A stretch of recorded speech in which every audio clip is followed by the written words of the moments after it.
What's going on, everybody? This is Afro Think Tank. So the other day I did a video talking about how African Americans are going back to Africa, uniting with their brothers and sisters on the continent. And in the comment section, somebody asked, hey, are you Europeans doing the same thing? And I was like, yeah, Europeans are definitely doing the same thing, right?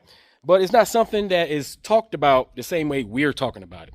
But in fact, European Americans are actually, some of them, the enlightened ones who are sick and tired of being sick and tired, the ones who understand that the American dream is really an American nightmare, and that all the systems and mechanisms that supposedly made America the greatest destination in the world no longer exists, or is unattainable to reach that American dream, right? So a lot of them are going back to Europe, which is a great idea because that is in fact Europeans' homeland. That's where all their culture is, because there are a lot of Americans who have adopted the term white, right, have lost their culture, right? They're lost in the wilderness, right? They don't know who they are. They don't have any depth with them. So a lot of them has decided we're going to go back to Europe. And if you go to Europe, you will see that even Europeans live a more relaxing life than we do. I've been to Spain, I've been to Europe, I've been in various different places, and they live differently. They're not as stressed out as Americans, all right? They actually value time off. They go on more vacations. They eat fresher food, just like I'm in Africa. All the food I'm eating is fresher. Everything, right? If you're in Europe, all the food's going to be fresher. You got to understand, Africa and Europe are on the same side of the planet. You understand? Africa and Europe are on the same side of the planet. We're close. I'm close to Europe. Being in Africa, Europe is right up the street. All right. America is the one that's on the other side of the planet. All right. But Asia, Europe, Africa, we're all on the same side over here, right? So I encourage Europeans to at least go to Europe, go on vacation, see where you come from. Ask your parents if there's some way you can find out, what part of Europe you're from, because y'all don't know. Y'all don't know just like we don't know, right? And even though some of your families only been here for 100 years, that was enough time for you guys to forget everything, right? Because you don't even know your great-great-great-grandparent. All right, grandparents or where they came from, right? And if you go to Europe and discover who you are, maybe a lot of the insecurities that, plague European Americans will go away. A lot of the stress will go away. You won't die of heart attack and stroke because you'll be able to relax some of the day. You understand? So I think it's a great move. You see Africans doing it, African Americans doing it, European Americans should also be doing it. And Asian Americans should also be going back to Europe because it's better going back home where you're steeped in your culture, you're steeped in your traditional foods, right? You get reminded about who you really are. Remember, nationalities are man-made constructs. Nationality just means you live over here. Like, I'm a Washingtonian because I was born in Washington, D.C. I can move to Florida and be a Floridian. I can move to Atlanta and be, what do they call them? Black, all right? I can go to California and be a Californian, right? I can change my I guess it would be my nationality, but I can change my state designation. I can change my internal nationality within America, become a member or a citizen of a state, right? And that means you can also do the same thing internationally, right? And it's very important, as we move into the age of information, as the world is getting smaller and smaller, for everybody to reconnect to where you came from. Like, Europeans should be learning about their history before Christianity came and sabotaged them. They should be learning about their ancient traditional spiritual systems before Christianity came and warped their mind, right? They should also learn about how Christianity spread in Europe, same way it spread in Africa, through death and destruction, right? And once you see these commonalities, how all of us was tricked by man-made organizations of power created by people who happen to have the leverage of money, power, and position, you'll realize we're all pretty much the goddamn same. We just been tricked to fight each other in order not to do what we need to do and deal with the true enemy, the greedy criminals at the top that create labels and titles and uniforms to justify the shit that they do to us.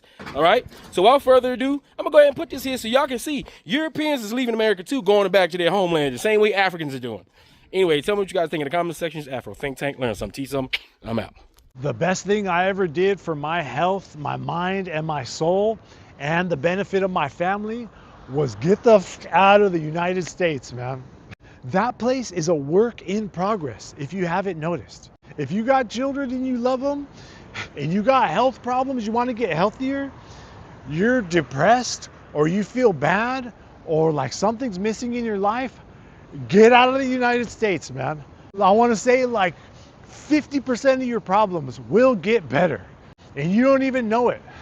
People complaining about the food pyramid and carbs and breads, psh, I eat pasta and bread every day, all day, man, and I feel great. I lost like most of the excess fat of my body. I got in better shape. My kids are happier, dude. My kids are living beautiful, wonderful lives that I envy. Things are only gonna get worse in the United States, man. And if we go to war or something, dude, your boy is getting drafted, man. And I'll tell you this, if America goes to war, I'll fight in the war, okay? You want me to fight, I'll gladly fight for America. But for the women and children and the rest, you want your life to improve? Leave the US, dude. Come here to Spain, come to Italy, come to France. Things that have sent me into a tizzy moving from the US to Eastern Europe for 8 months. Genuinely, we don't even realize how good we have it in the US. I'm going to start off with the average annual income. The average annual income here is 12,000 euros.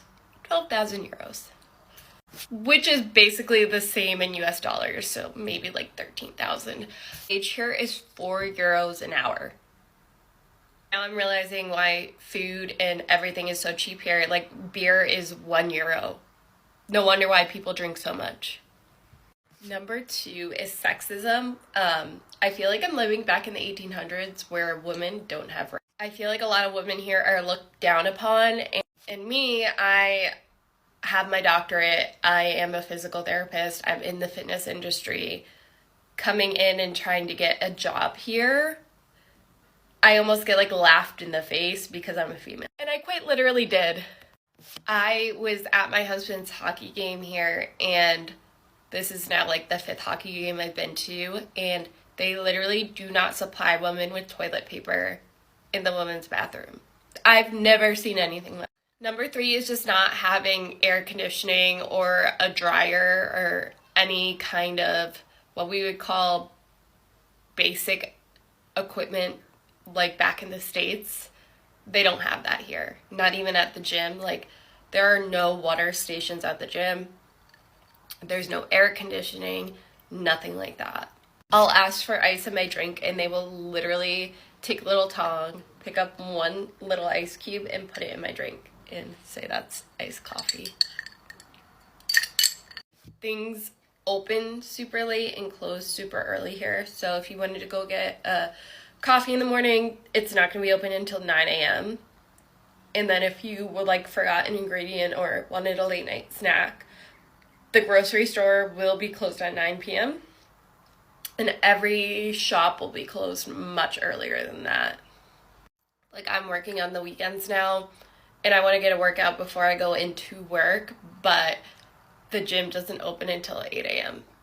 And on the weekdays, it's 7 a.m. And I'm used to going to the gym at like 6 or 5 a.m.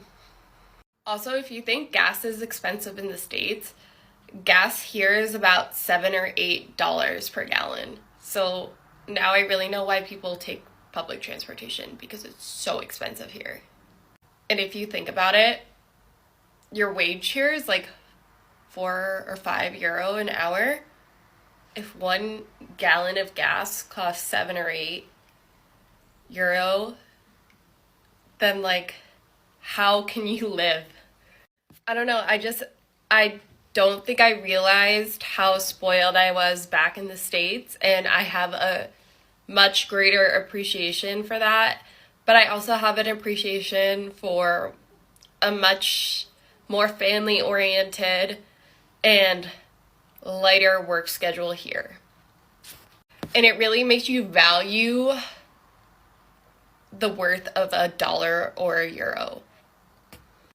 Let me know if you guys like this and if you guys want more kind of things that would send you into a tizzy if you moved here, because there are quite a few. Bye! If you don't like cringy crying on the internet videos, this is your chance to scroll. I know this is embarrassing, but I just got back-to-back texts from clients who have landed their jobs in Europe after so many ups and downs. I'm just so proud of them, and I feel so deeply when people struggle to find work in Europe because they're an outsider, because I remember how hard it was for me, and now this is the best job in the world where I get to help people find and figure out what they want to do with their careers, with their lives. And I have another client moving to Madrid later this week, and this is just the best job I've ever had in my life. I'm sorry, I'm such a good baby. I'm a Cancer with a Scorpio moon, and I'm probably on the spectrum, so yeah. I'm an American who moved to Belgium, and it is amazing, truly, how comfortable Europeans are with shitting on my country, my culture, and the people of my country. Superiority complex is crazy sometimes. I want to talk about it, especially because it would not be accepted towards any other country, but the US it's fine, it's okay. People come up to me, make jokes about Americans are so fat, and they don't know geography, and their schooling is shit, the education is shit, people are really dumb, they're not hardworking, they're pretty lazy. And it's really funny because the majority of those people have never been to the US, and if they have, clock it, they've been to New York, Miami, or LA, and generalize an entire country with nearly 400 million people. The majority of these people are wearing all American brands, consuming all American artists, and streaming all American shows and movies. So what is it? You like it when it entertains you, but then also want to actively shit on it. Please make it make sense. Politically, my country's on fire right now, actually burning to the ground. So if you want to talk about politics all day, every day, I'm here to entertain that and actually like laugh at the jokes and agree with you because it's embarrassing. Like what's happening is devastating. But when it comes to the people, the culture, which they claim we don't have culture, and the tens of millions, if not hundreds of millions of beautiful, hardworking, and very talented Americans, I feel kind of a duty to defend because I just think it's kind of bullshit. Like, it's just kind of bullshit. And it's giving very close-minded and dense. But it's funny because if I meet someone new, not always, but sometimes when they hear that I'm American, they feel so comfortable going right into all of the criticisms, which is super unfortunate because, for example, my girlfriend, when she comes to the US, people are literally praising, they love the fact that she's from Belgium, the fact that she's from Europe. They think it's actually incredible and they want to learn more and they're asking questions and they think that it's so amazing, like learning about a different culture. For those of you who don't know, we have culture, we have a lot of it. The country is literally built off of immigrants, so we have so much unique, different ethnic cultures, African American culture, music, the food there, insane. And I get it, just say you haven't like traveled without saying you haven't traveled to the US properly. I would encourage you to go to more than just the touristy cities, and you'll really experience the culture and see how nice American people are, how well they can host you, how good the food is. I am all for giving criticism to my country in terms of healthcare. It's shit. Our political system, it's shit. And to our current president, fuck him. But when it comes to the actual beauty of growing up American, I need to talk about it. My experience was incredible. I literally, when I tell my girlfriend's friends, who are very nice by the way, they're always super intrigued that I had that kind of like High School Musical Glee experience of being in theater and then being in drama club, but then being on the football team and then going to the pep assemblies and the rallies on Fridays for the Friday night lights, and being in photography class, but then also being in a pottery class. That was my experience, and I loved the way I grew up. I love being American, not in the sense of the political ties that come with it, but I love the simplicity of how I grew up. If you're watching this and you have caught yourself saying some of these things, I would encourage you to refrain. I would encourage you to do your research, actually experience the culture, form your own opinions, and think before you say. They have effects, and actually just is not a good look on you in general because, again, kind of giving closed-minded and dense. So to conclude, no, you're not better or superior because you're European. We don't have control over our politics. Well, at least I don't, because I didn't vote for the man, and neither did a large majority of the country. So please be kind and save the judgments for your head. Fortunately, after leaving the US as an American and moving abroad to Europe, I now don't have to worry about this crap. Number one, credit scores. They don't do credit scores. You can literally buy a house in Europe as an American right now, not even being a resident, not even having citizenship, and they will give you a mortgage and fund up to 70%. Sometimes even 80%, and there's no credit checks. 2, free healthcare. We all bounce off of the public and the private. Free healthcare for everybody, okay? Yes, you do pay taxes for that. But then you can get private healthcare, which is $70 per month. That is literally what I pay. No co-pays, no deductible. And a pro tip, move to Portugal because they accept all pre-existing conditions with that same amount. If you're like 70, 75, your monthly premium might be like $200 a month. But that's no co-pays, no deductibles. Third thing, feeling so safe. I walk as a woman all the time by myself in the metro, coming home at 4 a.m. That is totally fine across Europe. The next thing is access to the entire Schengen zone. Once you get a visa in like Portugal or Spain, you will be able to travel unlimited throughout the Schengen zone. There's no border control, guys, across the 27 EU states, the 27 EU countries. Like, you don't need to pass through border control that does stamps. Once you are in, you are in. The other thing is you can literally walk everywhere. You can ditch the car. You can ditch the insurance pay. You will be in shape. You don't even have to join a gym because you're going to be literally walking everywhere. The last thing, things are just so much cheaper. You literally can spend $1,500 to $2,000 every month. That's it. Living in Portugal or living in Spain. Hey guys, I'm Shauna. I'm the CEO of Move Overseas Now, where I help thousands of Americans permanently move to Portugal and Spain. Share this with a friend and follow for more. We are native to this land, side of the world. This land was you conquered. guys came from Europe. How's that? This land was conquered. Go back to Europe. Go back to Europe. We native. I was born in the United States of America. But I'm from here. Yeah, but where your heritage? From Europe, of course. Okay. Where's your heritage from? Puerto Rican. Native. So, native. Where's Puerto Rico? In America. It's not connected though, is it? It is America. It's part of the United States. That's why I'm a United States citizen. This land was conquered. It belonged to the native. Back then. And you guys put the native. How you don't talk about that? Why don't talk about putting the native in reservations? How you guys stole the country from them? Should we give it back? Yes, you should give it back. Where should all of us go? I don't know. Go back to Europe. There's a lot. Have you been trying to make a move abroad to Europe and you want to know what the top 3 easiest visas are for Americans? Well, I'm about to tell you that right now in under 3 minutes. Thousands of Americans each year are moving, and 2026 is going to be a record-breaking year for the amount of Americans that are moving to Europe. I'm Shauna. I'm the founder and CEO of MoveOverseasNow.com, where I help thousands of Americans actually make their move to Spain, Portugal, Italy, France, the Netherlands, and more countries. Let's jump into these top visas and their misconceptions, because it's going to be a lot easier than you think. And don't forget to save this reel for later and get a pen and paper because you're going to want to take notes. Okay, so the first one is called the non-lucrative visa. This is a passive income visa, but it's the only passive income visa in Europe that is technically not passive income. It means that if you have a savings of 28,800 euros, which is approximately 33,000 US dollars, you can get approved for this, and it is a pathway to permanent residency and citizenship.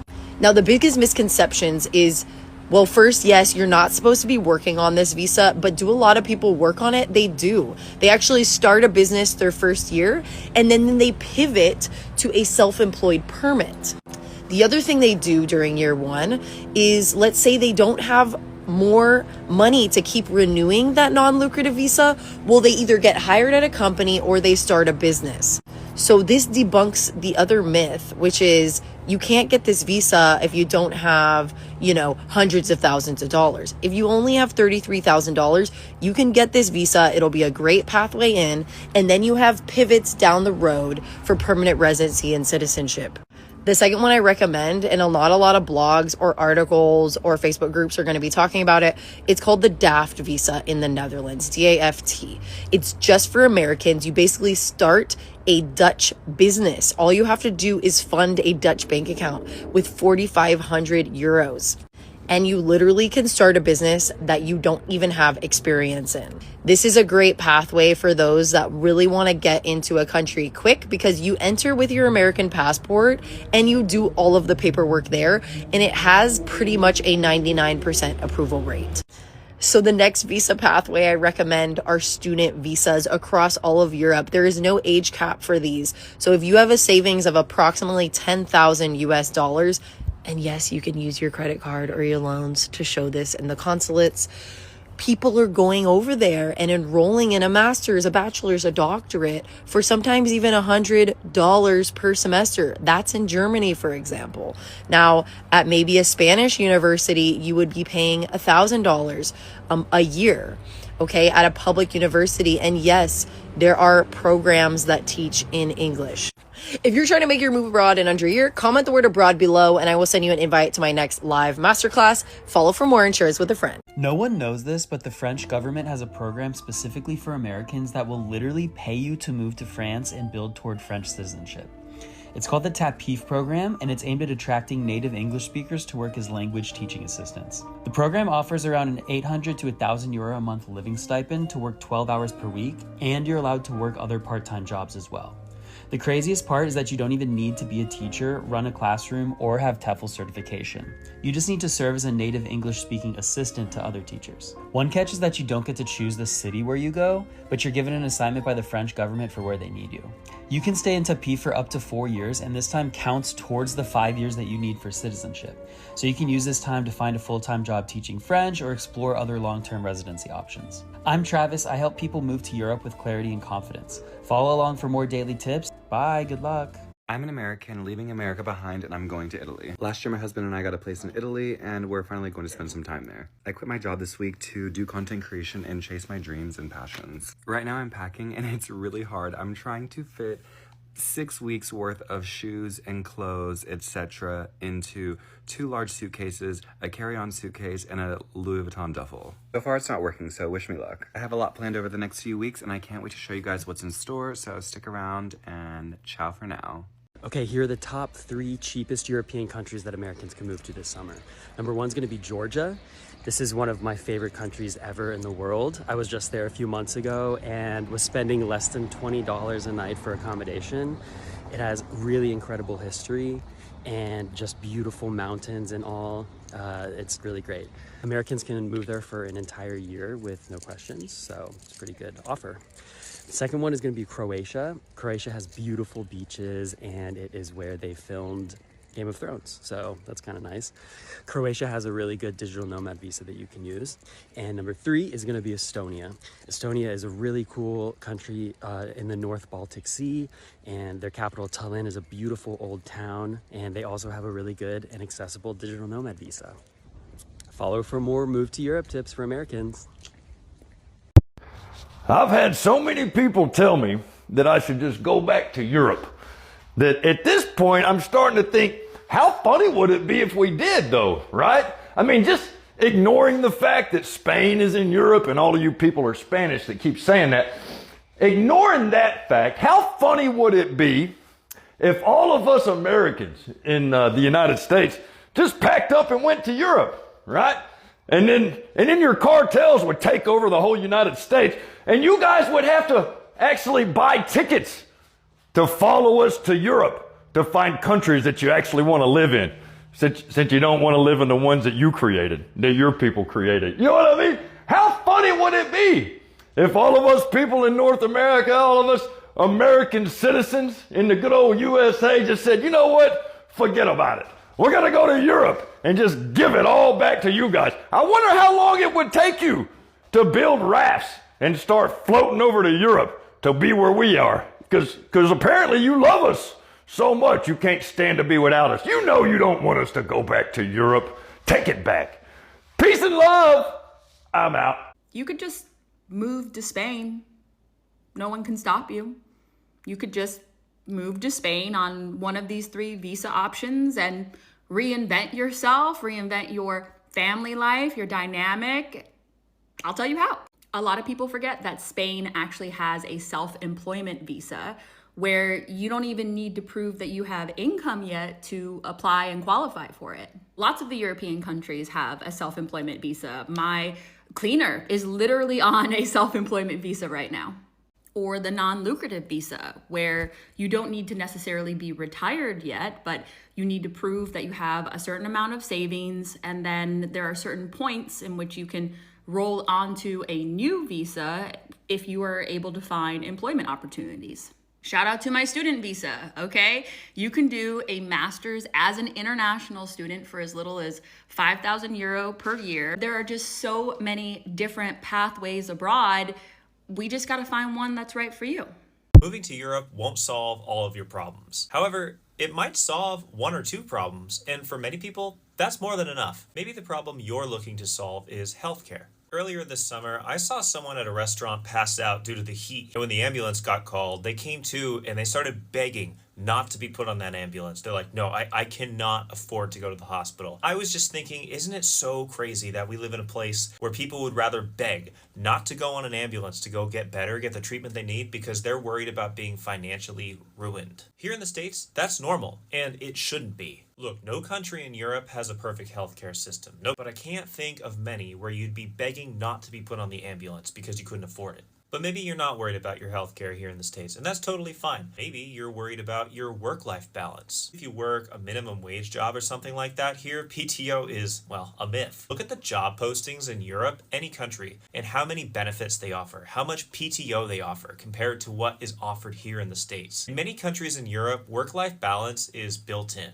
Of course, they all work jobs, but it's just a little bit different than it is here. Rest isn't treated like you're stealing from the company like it is here. But maybe you're not worried about that. You're just worried about safety. Obviously, no country is a fairy tale wonderland where nothing bad ever happens. But statistically, you're way less likely to have a deadly weapon pulled on you in any European country than you are here. That's just data. And look, America has a lot of upsides. I totally get that. You can make a lot of money here, but you can also spend a lot of money here on things that other countries have just decided that come included with living there. There's no hate at all. There's no shade towards the United States. If you love living here, I'm so happy for you, because everybody deserves to live somewhere they want to live. But if you feel like your grass might be greener somewhere else, it probably is. And that doesn't make you ungrateful. You have one life and you should live somewhere that checks most of your boxes. So what do you think? Are you going to make the switch? My name is Zach. I'm moving to Portugal with my girlfriend very soon. So soon enough, I'll not just be the guy talking about moving abroad. I'll actually be the guy living abroad. If you find that somewhat interesting, I'd appreciate a follow. If you have any questions, please ask. I just like helping people. Let me know if you're moving somewhere in Europe or at least thinking about it. I'd love to hear your story. 3 changes I noticed in my body after moving to Europe. Living in France for 4 years now, and I noticed all of these within the first few months of living here. First one is I am never bloated here, and when I lived in New York and in the US, I was almost always bloated. No matter what I ate, I just was always bloated morning to night, and I do not have that problem here. And I eat everything. There's no food groups I avoid. I eat everything and I'm never bloated. Next thing I noticed is that my chest size went down a full cup and I didn't lose weight. And finally, my breakouts completely stopped. Of course, I get a pimple here and there. I made a video about it recently. But when I lived in New York, I always had breakouts on my chin or my forehead, and I don't have that anymore. So what changed between living in the US and living in Europe? The quality of the food. There's way less chemicals and preservatives in the food here, and you can really see a difference in what it does to your body. Still don't totally understand how the food industry gets away with this in the US, but it's not cool. Of course, you can get good quality food in the US too, but it comes at a price. Everyone deserves access to good quality, nutrient-dense food. Anyone else notice these differences? If you were on vacation in Europe, do you notice a difference? Let me know. I think that telling my American parents that I'm moving to France is actually going to be harder than the move to France. They are not going to be immediately supportive. I know they're going to need to take a minute. They're going to freak out first, for sure. And I'm just so anxious about doing it that I keep putting it off, and I need to tell them. But still, it's the thing I'm most stressed about, despite all of the logistics and things that need to be done for the actual move. So if anyone has advice on breaking news to your parents that are old school and are not gonna immediately support you in something, doesn't have to be moving abroad, I'm all ears. Please Please share the wisdom. I lived in Europe for 5 years and I moved back to America about 6 months ago, and here's what I think. People always ask, why did you move back? That was always our plan. Our plan was always to move back, and I'm happy that we moved back. I have my parents here. They're getting older. I'm getting older. It's nice to be with them. But I will notice that things in America are different. First and foremost, things like prices of things are really interesting.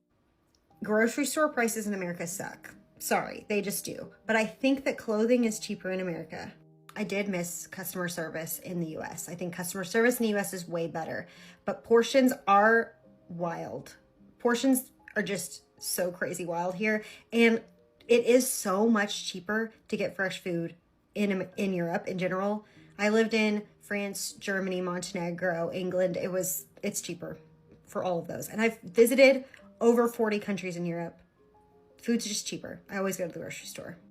I thought I would feel at home when I got home back to America, and I don't. I don't feel at home.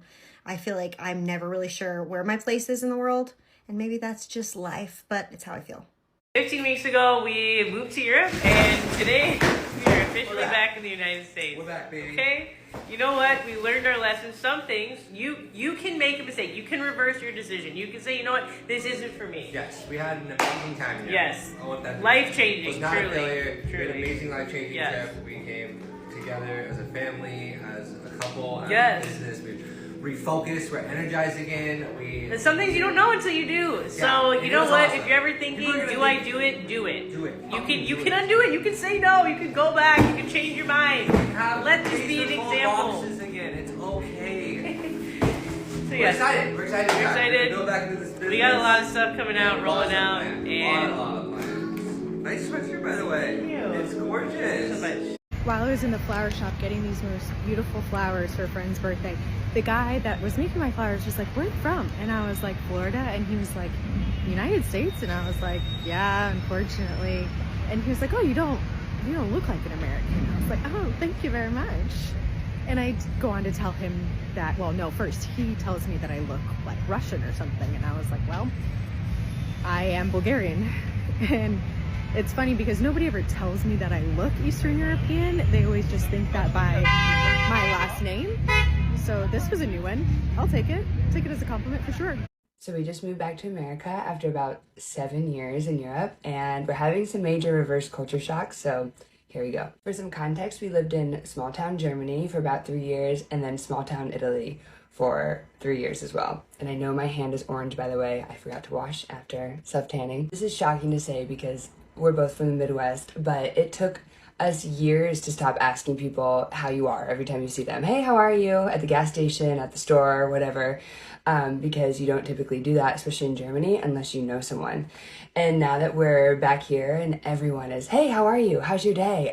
I stop and I'm like, how am I? And I don't have a response. I'm not ready for it. It's not fluid anymore. And it's hard to get used to. And I can't believe I'm saying that. But yeah, it's certainly weird. I know this is obvious because we lived in very affordable places, but we moved from Indiana to small town Germany to small town Italy to Washington, D.C. area. So the price of wine and coffee, the bar we lived above in Chile, our last town, wine was $1.50 per glass. And now that we're here, you walk around and the happy hour price for a glass of wine, you'll see $10 happy hour wine. And I'm like, oh my God, shocking. While we're on the topic of alcohol, the size of shots here, like if you order a shot of tequila, it feels huge. I remember when we first moved to Germany, we had ordered 2 shots and they gave us like a teaspoon amount of tequila.